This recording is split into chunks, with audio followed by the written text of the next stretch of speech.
Bah, tu sais, moi, je vais un peu rendre complexe la question. Pour que tu puisses faire ce qu'on appelle une hijra, donc en l'occurrence une émigration, tu vois, euh, il faudrait déjà te poser la question de savoir qu'est-ce qu'un État islamique et qu'est-ce qu'un État religieux.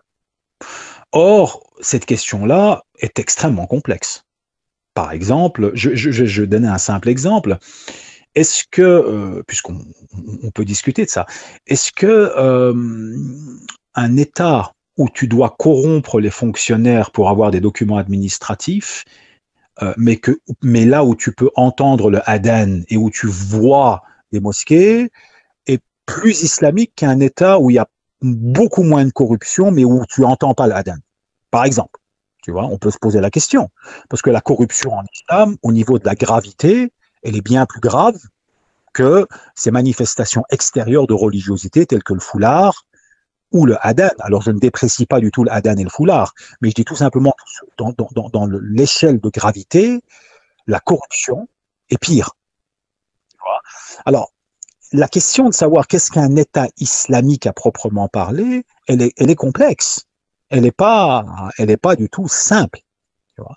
Donc, me dire qu'un État islamique, ce n'est que la manifestation extérieure du rite religieux, c'est-à-dire des endroits où on a des mosquées, où on entend le adhan et où les femmes peuvent porter le foulard, c'est une vision très simpliste de qu'est-ce qu'un État religieux.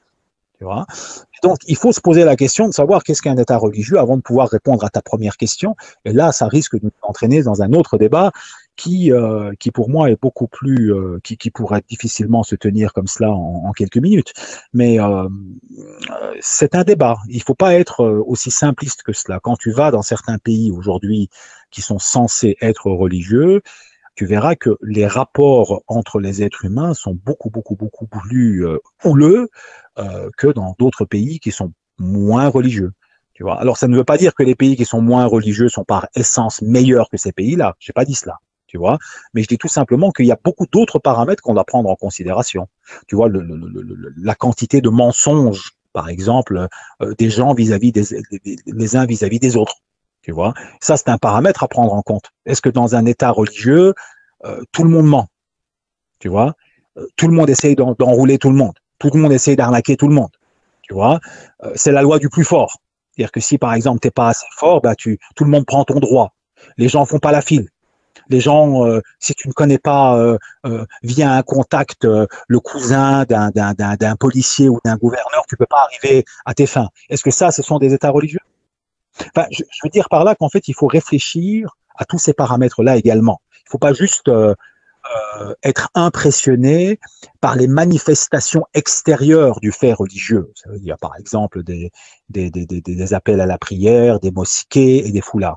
Et je rappelle ici aux gens qui nous écoutent que de la même manière que Dieu, Allah Ta'ala, a 99 noms, le malin, Satan, a aussi certains noms, et un des noms de Satan, c'est l'illusionniste. Ça veut dire en l'occurrence celui qui te fait paraître les choses d'une certaine manière, alors qu'au fond ce n'est pas cela. Et quelque part, cette vision de la religion qui est basée uniquement sur les manifestations extérieures de la religion, sans aucun fond, et en mettant complètement de côté le fond, est finalement une sorte de manifestation, je dirais, de l'anti-religion, plutôt que d'être de la religion.